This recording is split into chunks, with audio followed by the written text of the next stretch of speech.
감사가 일상화되어 있습니다. 불법 꼬투리 잡을 방법이 없자 대통령실은 연간 양대 노총이 받는 정부 지원금이 300억 원인데도 회계장부를 공개하지 않는다며 공격 방향을 바꿨습니다. 사실과 전혀 다른 거짓말 압박입니다. 그동안 양대 노조는 꾸준히 노동부와 지자체에서 받고 있는 지원금 회계 보고서와 증빙 자료를 첨부해서 해당 기관에 보고해 왔습니다. 노동부 장관을 불러 확인해보면 금방 드러날 사실입니다. 모든 영역에서의 회계 투명성, 너무 당연한 이야기입니다. 그런데 정작 대한민국에서 국민 세금을 가장 불투명하게 사용하는 곳은 바로 정부입니다. 수천억대의 특수활동비가 대표적인 예입니다. 최근에는 여론 눈치를 보느라 특수활동비 이외에 안보비, 특정 업무 경비 등 꼼수 명목으로 전혀 사용처를 알 수 없는 예산을 책정하고 있습니다. 얼마나 꼼수를 부리면 정확한 액수조차 알기가 어렵습니다. 올해에만 이런 깜깜이 예산이 1조 원이 넘을 것이라는 추정만 있을 뿐입니다. 윤 대통령 본인의 문제가 더 심각합니다. 작년 12월 서울고등법원은 윤 대통령이 서울중앙지검장과 검찰총장 재직 시절에 사용한 특수활동비와 특정 업무 경비, 업무 추진비의 세부 정보를 공개하라고 판결했습니다. 이에 검찰은 상고하고 이제 대법원 재판만 남은 상황입니다. 부끄럽지 않습니까? 당장 본인이 검사 시절에 사용하고도 용처를 밝히지 않는 세금부터 투명하게 밝히십시오. 이미 2심까지 패소했는데 대법원까지 버티는 이유가 뭡니까? 이런 것도 노조회계 투명성을 운운할 자격이 있습니까? 적반하장도 이런 적반하장이 없습니다. 양심도 없고 안 부끄러운 대통령입니다. 노조 부패, 혈세 낭비, 거짓 프레임으로 노조 탄압하기 전에 자신의 특활비 회계 장부부터 국민 앞에 공개하는 것이 도리일 것입니다. 곽상도 전 의원의 제3자 뇌물공여 무죄 50억 클럽 일당에 대한 검찰의 침묵에 전 국민이 분노하고 있습니다. 국민의 74%가 정의당이 제안한 50억 클럽 특검을 지지한다는 여론조사도 나왔습니다. 바로 지금입니다. 사법정의가 정령 권력 앞에 멈추는 것이 아니라는 사실을, 대한민국 정치가 이 거대한 부패를 묵인하지 않을 것이라는 사실을, 50억을 받았어도 뇌물이 아니라는 궤변에 침묵하지 않는 진실을 국회가 국민들께 확인시켜 드려야 할 마지막 기회입니다. 국회에 호소합니다. 이번만큼은 여야를 떠나 50억 클럽 특검에 동참해서 우리 사회 정의가 살아있음을 보여줍시다. 50억 클럽에 대해 처음으로 문제제기를 했던 국민의힘은 윤석열 대통령의 은인 박영수 전 특검과 김수남 전 검찰총장이 문제의 수면 위로 떠오르자 입을 꾹 다물고만 있습니다. 침묵으로 일관하지 마십시오. 침묵하는 자, 이번 사태를 방관하는 자가 바로 공범입니다. 아직 50억 클럽 특검 동참에 당론을 정하지 못한 민주당 또한 즉각 특검 동참을 촉구합니다. 대장동 비리의 핵심 축입니다. 분명 이 법안에는 부산저축은행 연루 의혹이 있는 자들이 특검 대상에 들어와 있고 수사 과정에서 확인된 범죄 사실을 추가적으로 수사할 수 있다고 명시되어 있습니다.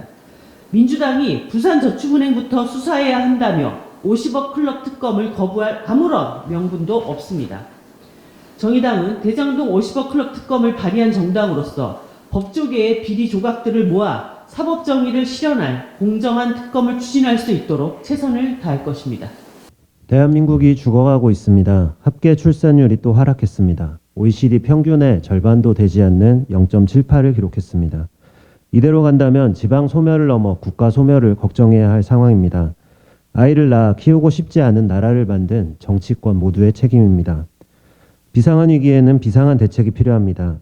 출산과 육아에 대한 획기적인 지원 정책과 성차별을 해소하고 여성의 경력 단절을 막기 위한 근본적 대책이 필요합니다. 세종시가 광역단체 중 유일하게 1위 넘는 출산율을 기록한 것은 그나마 공무원이 경력 단절에 대한 우려가 덜한 직업이기 때문입니다. 이 위기를 책임져야 할 저출산 고령사회위원회를 권력 투쟁의 도구로 쓰고 여가부 폐지를 말하며 젠더 갈등을 부추기는 정부 여당의 한심함을 지적하지 않을 수 없습니다. 부디 위기의 심각성을 인식하고 근본적인 대책 마련에 나서길 바랍니다. 한 말씀 더 드리겠습니다. 정부가 연일 노란봉투법을 때리고 있습니다. 대통령실은 거부권 행사를 말하고 총리는 헌법에 배치된다 하고 노동부는 연일 보도자료를 쏟아내며 재계의 대변인을 자처하고 있습니다. 노동부 장관이 말하는 글로벌 스탠다드는 사용자와 노동자의 범위를 넓히는 것입니다. 과거의 기업별 노사관계만을 전제한 노조법은 시대에 맞지 않습니다. 노동 조건을 결정하는 사용자와 대화를 할 수 없게 만드는 지금의 노조법은 작동하지 않는 법입니다. 법이 작동하지 않으면 오히려 분쟁은 더욱 심해질 수밖에 없습니다. 총리는 위원이라고 하는데 우리 헌법은 재산권의 한계를 법률로 정하도록 규정하고 있으며 재산권의 행사는 공공 범위에 적합하도록 하여야 한다고 규정하고 있습니다. 월급 200만 원 받는 노동자들이 470억의 손배소를 때려맞아 노동 상권을 행사하지 못하는 것은 과연 헌법에 맞는 상황입니까? 법이 의회를 통과하기도 전에 거부권부터 말하는 대통령실은 또 어떻습니까? 그토록 강조했던 의회주의는 헌신짝처럼 내버리고 정경련 용산지부의 역할이나 하겠다는 것입니까? 배다로 일사가 돌아가신 후 20년이 지났습니다. 쌍용차 노동자들의 손배 가압류를 돕기 위한 시민들의 노란봉투 프로젝트가 시작된 지도 9년이 지났습니다. 노란봉투법이 국회의 민주적 절차를 위해 인내한 시간은 노조법 밖의 노동자들에게는 민주주의 없는 야만의 시간이었습니다. 더 이상 노동자와 시민들의 인내심을 시험하지 마십시오. 21일 소위 MG노조로 불리는 새로 고침 노동자 협의회가 출범했습니다. 협의회는 모든 형태의 노동자가 노조를 조직해 건강한 논의를 할 수 있는 사회를 만들겠다고 다짐했습니다.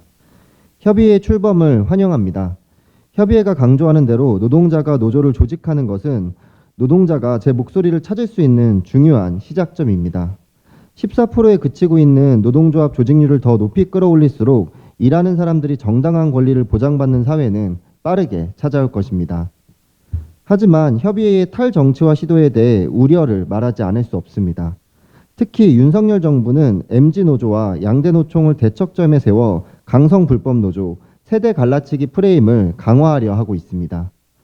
윤석열 정부의 악의적 행보에 동참해선 안 됩니다. 이미 발대식에서 김문수 경사노위 위원장이 찾아와 양대노총을 싸잡아 비판하고 갔습니다. MZ세대 운운하면서 노동조합을 폄하하려는 그 의도가 한심하기 그지없습니다. 정치가 아니라 노조의 본질을 말하겠다고 하지만 정치야말로 노동조합의 본질 중 하나입니다. 노동자의 정당한 권리를, 노동자의 안전한 일터를 국가가 보장하지 않고 파괴하고 있습니다.